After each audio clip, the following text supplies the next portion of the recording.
The search for two missing children in Nova Scotia is now in its third week.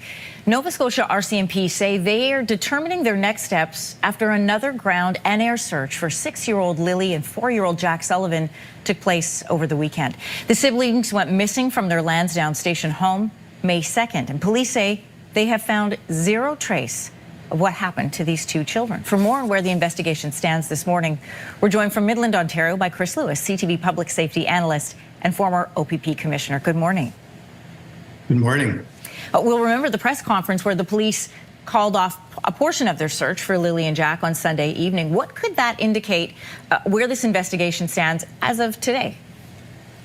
Well, when they made that call to downscale the search, at that point they made statements that they didn't believe the children would still be alive, which was somewhat concerning because it hadn't been that long at that point. Of course, it has gone much longer now. They are continuing some searching, but it appears that they're weighing more heavily on the investigative side of this, which of course they're not going to really talk about, given the trying to protect the integrity of that investigation.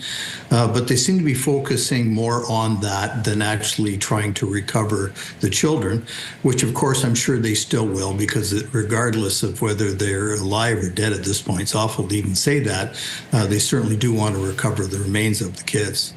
You know, people are going back over this timeline, you know, as our police, as part of their investigation. Lilly and Jack were first reported missing May the 2nd, and then a non-stop multi-agency search began on the very same day.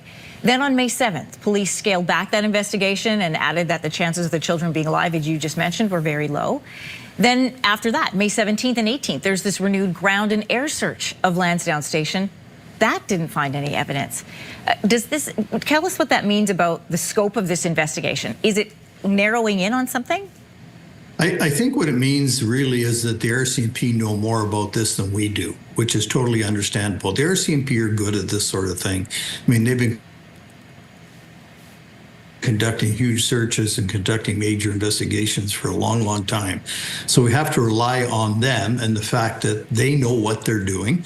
They're led by their investigation. I'm sure they're following evidence and deciding where to go and what to do based on that, as well as tips and other things that they're receiving. Mm-hmm. But, you know, the speculation in the community and on social media is just crazy, you know, pointing fingers at all sorts of people, which may have had nothing to do with this. So we really have to let the RCMP continue doing what they do well. Chris, I want to ask you about that, because people watching this morning have probably read some of those social media posts, and you're right. They, you know, in an information vacuum, I have learned that people begin to fill it in with their own detective work and their own sleuthing and trying to put together clues on their own.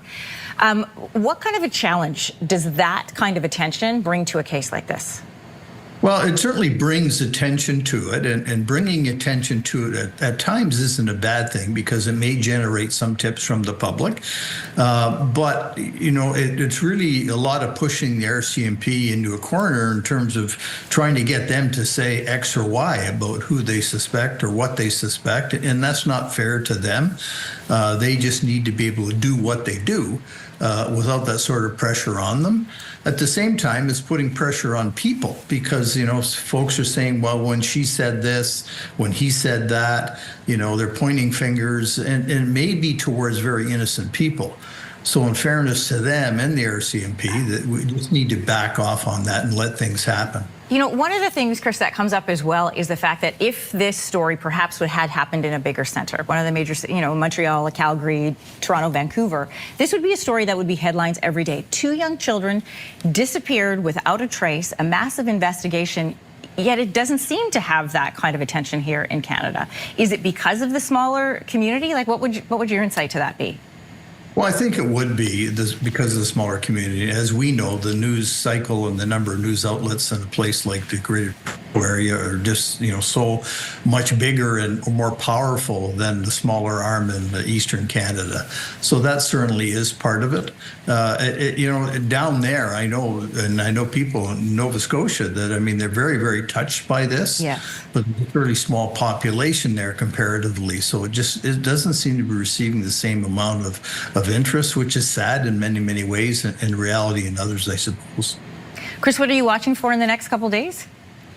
Well, I'm waiting for the RCMP to make some sort of an announcement that they've either located the children or they've made an arrest. I mean, they're really looking at the who, what, where, when around all of this and following tips and leads. And I think that big piece of that is a big machine that's happening without us seeing it. And that's the way it should be. But I think we'll hear something from them in the days to come. Chris Lewis, CTV public safety analyst and former OPP commissioner. Always great to have your insights. Thank you.